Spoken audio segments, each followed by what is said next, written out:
Hey, how's it going, everybody? This is a quick little, well, I don't know how quick it'll be, but this will be a little review of Goodyng, the polymath. I just like to fuck around. Uh, from the RippaVerse. Uh, I got all four covers. This is D. This is A, I believe. This is B, I believe. And this is C, the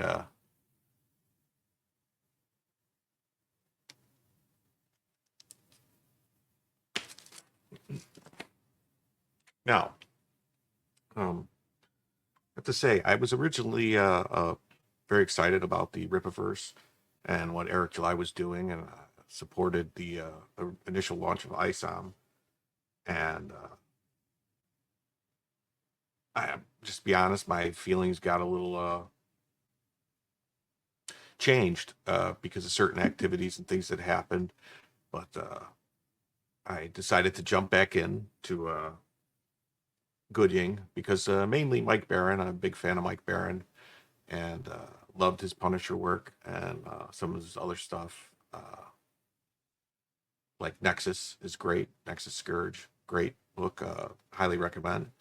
But my thoughts on Goodyng. Well, the artwork is very, very good. It's you know, not nothing bad.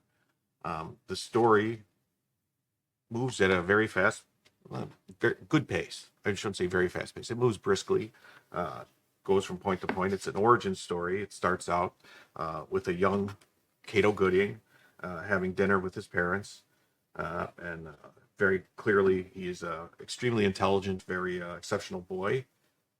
He's learning calculus in the fourth grade, and moves from there. He faces some bullying in school. Let's see if I could make this work here.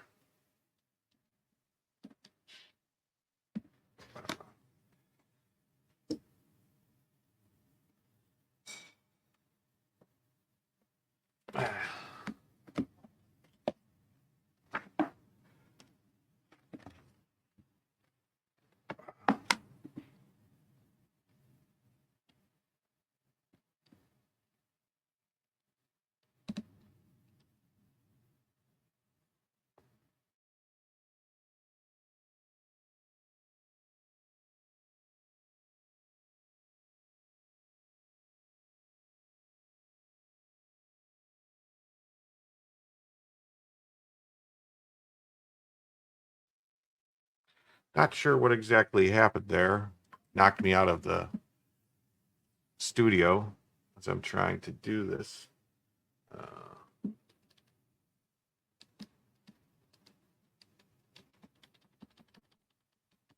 There we go.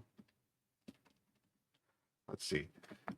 So, as you can see, decent artwork. The story moves along. It starts off with a letter from Mike Barron, which surprisingly in this letter it says that Bloodruth rides a dragon. I wasn't aware of that in any document card or anything, so that's something I'm very interested in seeing. Um, he faces a bully. He overcomes a bully. He puts some thumbtacks in his shirt and does that. And then, he advances, and the bully becomes basically the story tracks Gooding and his bully. Um, and then his bully goes into the army, gets kicked out of the army. Uh, and then goes to work for a private company. Gooding goes to work for a private company uh, to puts him through college. And the other guy that tracks goes into the army, gets some trouble, gets kicked out of the army. There's some weird stuff going on. I'm not exactly.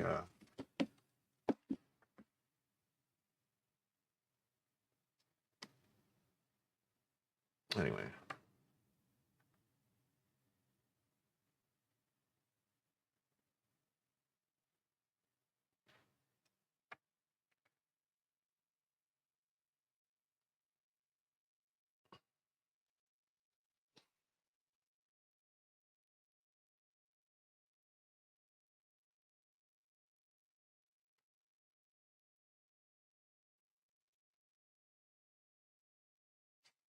Gooding, gets married to this woman, and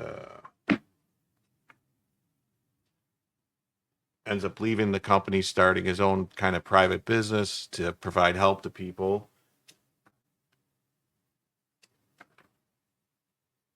He notices that this guy that he was his enemy, well, not an enemy, I should say, his rival in high school or grade school. I think it started maybe middle school, high school. Uh, can't remember exactly. I think it was the girl knew him in middle school, and this was in high school that him and Gooding were having problems. And then Gooding develops some kind of element.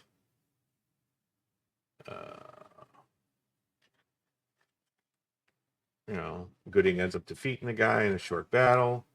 They take him away, and then I'm this is the part of the story that I have a problem with, and it's not a problem per se that with the story. It's a problem with the the way they put this forward as a one shot, um, and then it ends on a cliffhanger with this guy escaping, and Gooding finds out that he escapes, and then he says he's going to go look for him or whatever to try to get back at these people. So I mean this to me reads like a book that should continue. This would if it was sold as the number one story, and a story that was going to continue, this would be fine. But being sold as a one shot, it doesn't make a lot of sense to end like this. But all in all, it's a good story.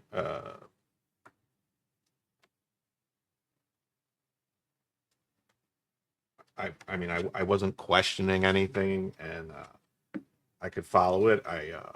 I was able to read it straight through without any real, having to stop, or I didn't put it down, so that's good.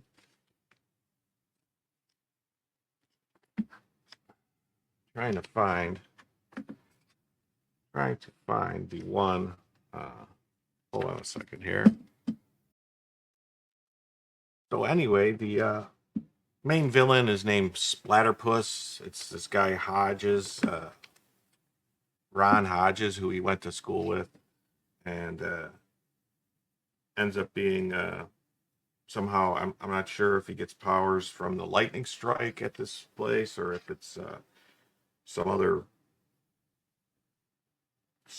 process, or the person that they were rescuing after he gets sent to Procurement Incorporated.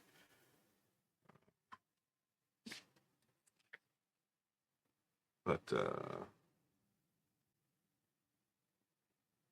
yeah, all in all, it's a good book.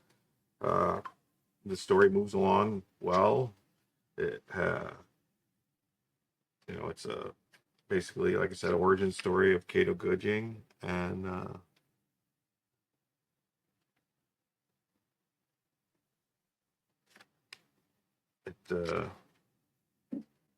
they should continue with this book.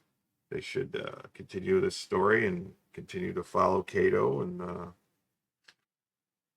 as he does whatever in Four Corners Pueblo, or develops new things. And it's a kind of funny too that his first invention that he wanted to make was something to stop people from hearing bass in cars, in the loud stereos and stuff, and that's he ends up making that after he leaves his company, and leaves the company that he was working for, Madwire, and